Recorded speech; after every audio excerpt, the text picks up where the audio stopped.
Okay, good afternoon, Pittman Middle School. It's Miss Bell here.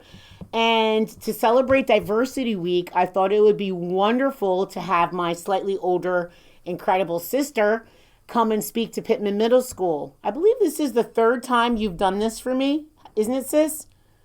And it's Yes.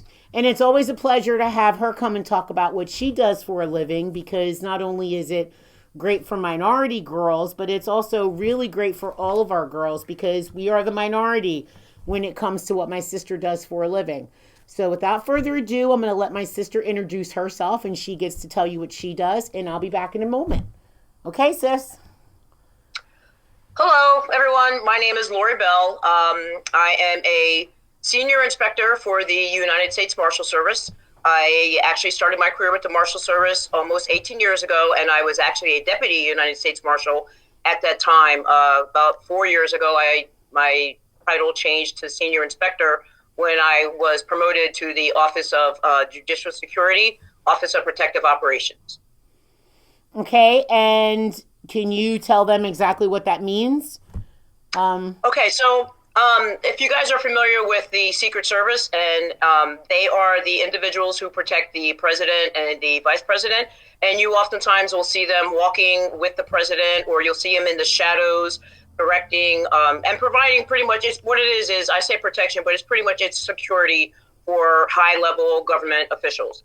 So the U.S. Marshal Service also provides that protection, but we don't protect the president or the vice president, but we actually protect the judiciary, which is the federal judges, federal magistrate judges, federal district judges, and even the Supreme Court justices of the United States. Okay, so I'm going to start with a couple questions to go back about what has motivated my sister to do this career.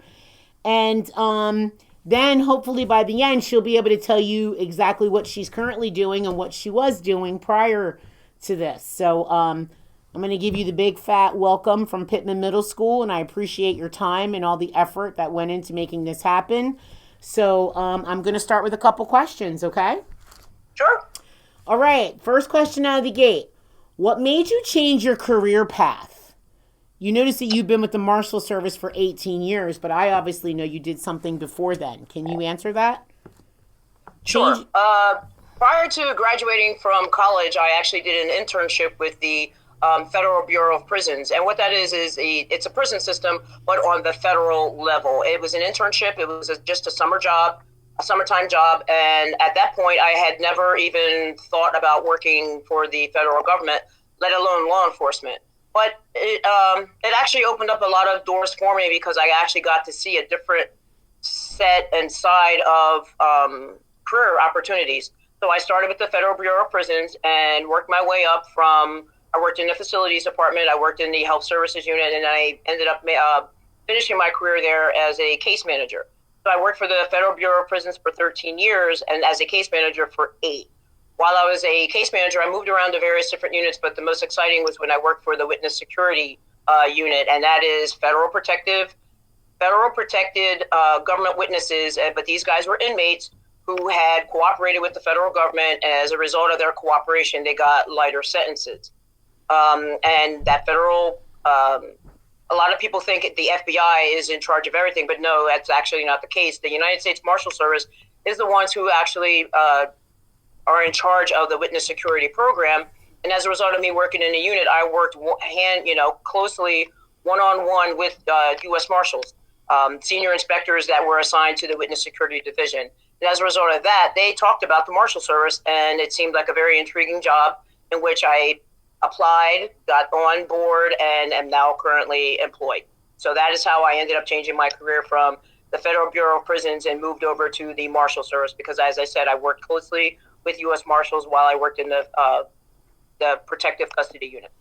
Okay, and that's actually leading me to my first fun fact of the day, sis, which is the U.S. Marshal Service is the oldest protection service in the country. And Marshal Service, yes, is the oldest federal law enforcement agency in the country, and we were established in 1789. Our anniversary is 1789. So, but at the time, I mean, the Marshal The Marshal Service is the most unique law enforcement agency out of all of them, more so than the Federal Bureau of Investigations, FBI, more so than the Secret Service, as I said before, who solely do protection of the president and the vice president. As where we do we do a vast array of things. We do protection. We do warrants. We go after fugitives. We do court productions. Bringing federal inmates to court. We do asset forfeitures. We go out and we do seizures. We actually go out and pretty much if there's a warrant for us, we will actually seize people's home and they actually remove them from their houses. I've never been involved in that. But it's also something that the Marshal Service does. And as I stated, we are primarily responsible for the witness security program. Okay. And which I am currently employed. We do the protective custody aspect, as in protecting federal judges, Supreme Court justices, or pretty much any type of federal government employee that our director may assign to us to assist with their protection. Okay, so now that you brought up some of the things that you've done, would you mind sharing with Pittman Middle School some of the different people you've had the pleasure of protecting? Well, as I said, the majority of my protection experience is from federal judges. Being in the Marshal Service for 18 years, I started in New Jersey, Newark, New Jersey, and then I worked in Brooklyn, New York. And then now I am currently assigned to Washington, D.C. But prior to going to Washington, D.C., my primary protection area was protecting federal judges, Supreme Court justices, and even United States attorneys, assistant United States attorneys. So, that primarily those were the individuals that we protected. However, once President Trump was elected, he selected a very controversial pick for his United States, for his Secretary of Education, who was met with a lot of criticism and threatening manners. So then the Marshal Service took on the job of protecting the U.S. Secretary of Education, and who at that time happened to be Betsy DeVos. And I was selected to be a part of her permanent, full-time, 24/7, meaning every day, every hour of the day, she had full-time protection, and I was a permanent team member on her protection detail. Okay. On to my next question. How many females, when we can even start specifically with your previous detail that you were on, how many females were on that detail? When the detail first started, when it first got online full-time, I would say it was May of 2017, there were 4 permanent females that were selected. And of those 4, within the first year and a half, 3 of them left. 1 retired, and 2 others went on to different divisions where they wanted to run out the rest of their career. Okay. And I guess some of the other questions I can ask you about your particular job is, maybe you can explain what it's like to become a U.S. Marshal, what some of the training aspects of this job are like where you would go, how long, what exactly you need to do. Okay, if I can, though, I would like to go back to, we were talking about how many females were on the team. This is your interview, whatever you'd like to do, you think is important to Pittman Middle School. This is very, very important. The Marshal Service, talking diversity, the Marshal Service, we're one of the smallest law enforcement agencies. Even though we're the oldest, we are one of the smallest law enforcement agencies in the nation, federal law enforcement agencies in the nation. But with that being said, the percentage of females, now I'm talking all females, I'm talking females of all races. The percentage of females versus males in the U.S. Marshal Service is pretty much 90% male, 10% female. And of that percentage, maybe 2% are African-American females.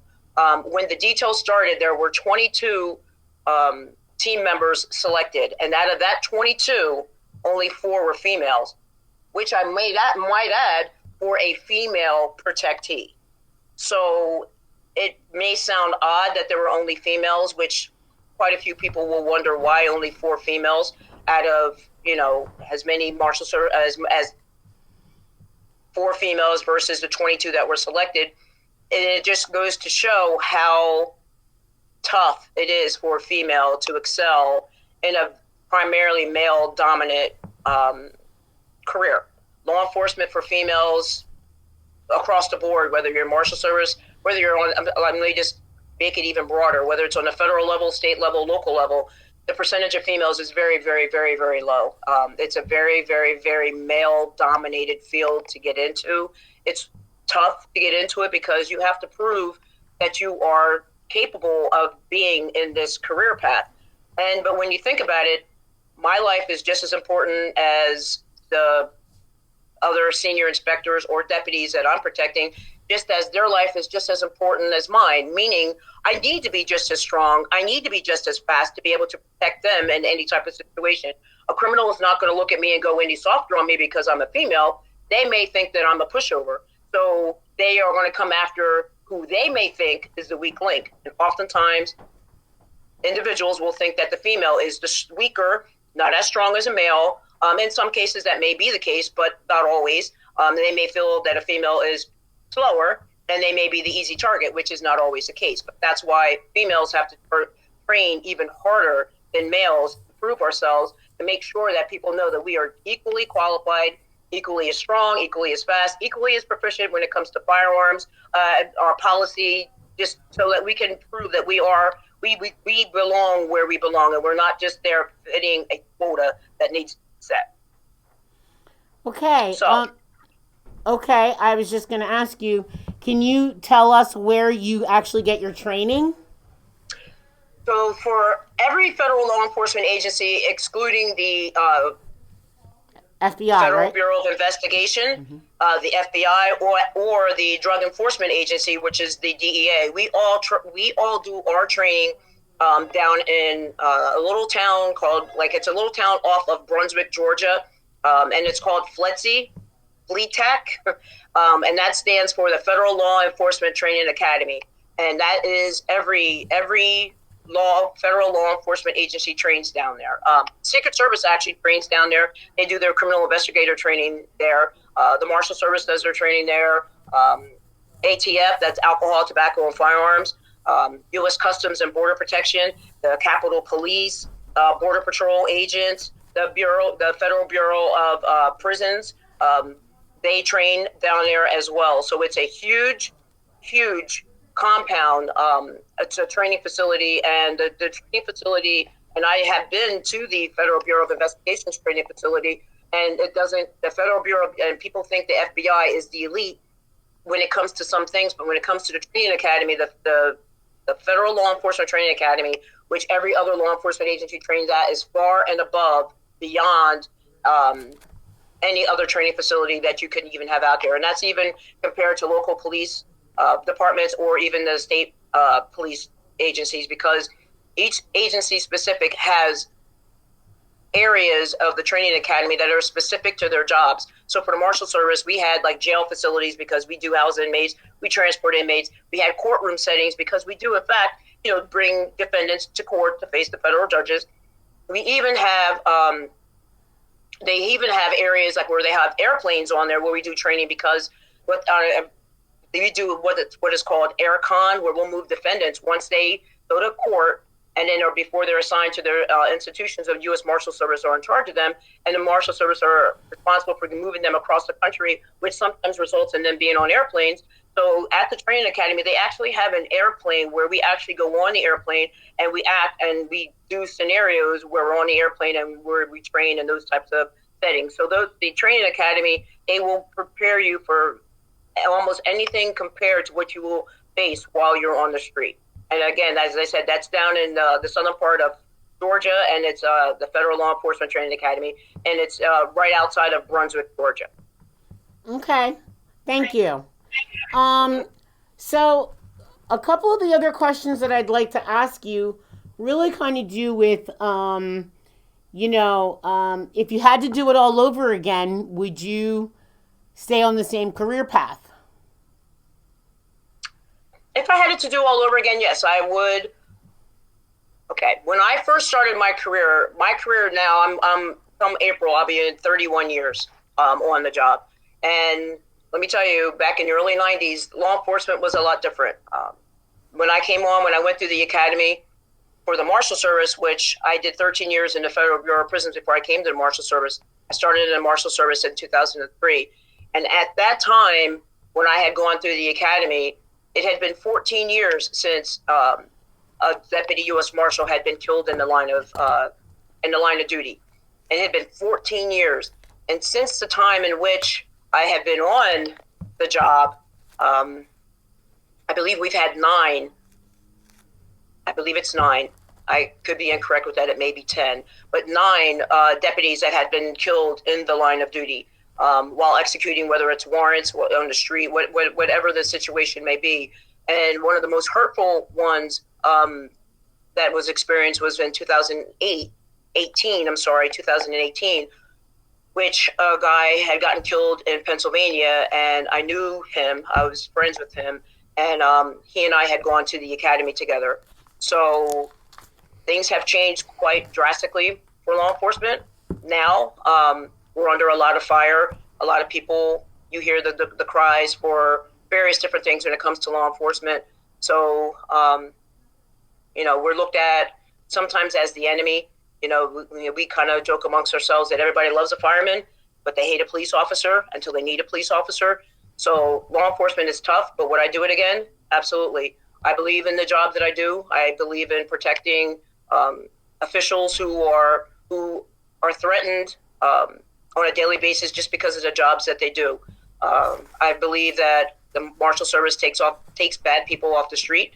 We go after individuals who are murderers, who are, who've done hideous, heinous crimes. They do a lot of crimes on children. The Marshal Service now does we go after a lot of sex offenders. So would I do it again? Absolutely, because someone needs to do it, because there are a lot of bad people out there, and I believe what I do on a daily basis, going out and arresting people, or even protecting those individuals who are, making these laws to get these bad people off the street and protecting them, I feel is a great career choice for me. I think it's a great career choice for anyone who wants to do it, and I believe in it because I believe, although I was never in the military, I still do believe I'm doing something that is actually protecting our country. Okay, and maybe can you share maybe some of the places that you've been able to see because of your job? This can be a very quick recap, but I think you've been able to see the world while defending our freedom. So it's kind of interesting. I'm sure some of our students would be excited to hear. So while I worked, when I was a deputy working in the field prior to going to DC, we have what's called extraditions, and that's when there are defendants in the United States that flee the country to try to to avoid being brought to court, being prosecuted for their crimes. So the U.S. Marshal Service actually will go out of country and find these individuals, arrest them, and bring them back to the United States. So as a result of that, I had gone to Santo Domingo, Dominican Republic. I had gone to Madrid, Spain. I'd gone to Bangkok, Thailand. I had gone to Rome, Italy. And actually, I was the one who actually made these arrests of these individuals. It sounds a lot more prestigious than what it really is. These guys were already in custody. I'm sorry, but I can say that I made an arrest in Italy. I can say I made an arrest in Thailand. I can say I made an arrest in Madrid, Spain. So those are some of the things that were interesting, that I was actually able to go out of country, and I can say as an American citizen made an arrest in a foreign country. Now that's when I was making an actual arrest. Now when I was on the protection detail for the Secretary of Education, I went to London, I went to Chile, and I went to, which was my all-time favorite trip ever, I went to Switzerland and was able to see the Swiss Alps. So the travel for the job has also been a bonus and a plus as well. So, okay. would you be against some of my students maybe writing in and asking you individual questions if they Not at have all. You things that can, are not there? And I have to say, just from knowing my sister, that women in any of these law enforcement agencies are something that they really need. For instance, like what my sister was saying, lots of times if there's women, like she is sort of downplaying some of the things that she has done, but I mean, I was able to meet a Supreme Court justice because of what my sister was doing and a protection when she worked in New York City. So she is ridiculously humble about some of the experience and some of the things that she has been able to do. But I can tell you firsthand, I can't think of anybody that has definitely led the way for me in making sure that I follow my dreams, because I've always had a wonderful role model to look up to for a sister. Um, so I'm just going to say, on behalf of Pittman Middle School and everything that we stand for diversity, thank you, Miss Bell, for oh, leading you're the welcome. way, going into a kind of uncharted career path that a lot of people are very intrigued by what you do. And it is dangerous, but I also think that it is a little exciting for you at times. Would you agree with that? A lot more than a little exciting. I was actually in Washington, D.C. the day on January 6th when the Capitol was overtaken. And this is something that Miss Bell, your assistant principal, doesn't know. But during all that chaos, and I didn't share it because it was in fact dangerous, my tire was slashed while we were driving around in our motorcade. So to say the job is dangerous, yes. On a daily basis, we wear concealment vests under our dress clothes. We have vests that are thin enough to wear under our dress clothes. Like I could wear a vest. I have a vest that's made specifically for protection teams. The vest can actually go under my dress shirt, which goes under my suit jacket. So these types of things, when I originally started my career, were not possible, and it wasn't feasible. You didn't think you would ever need it, but this is where we are now in 2021, that these are the types of things that we have to wear vests underneath our suits, because that's just how dangerous things are out there. And I wanted to absolutely end with this. Can you tell the students of Pittman Middle what was the highlight of your career? That one thing that Mm-hmm. you got to do that you were, you always measure as the best moment that you've had before we say see you later? Sure. The best moment of my career was when I was on a protection detail for Justice Sonia Sotomayor, and she, for New Year's Eve, was the one who pressed the ball for the ball to drop in Times Square. And never in my life did I ever think that I would get that close. It had always been something I wanted to do, to go to Times Square in New York for New Year's Eve for the ball drop. But here I was working, and I was actually on the platform, less than 10 feet away from the ball, while the justice actually pressed the ball and the New Year's rang in. So that had been the most exciting uh, thing that I experienced in my career. But also, I should take note that I also got to work very closely with Justice Ruth Ginsburg, who to me has been an inspirational person. And her passing was very hurtful because she was such an inspiring woman, and she did so much for women.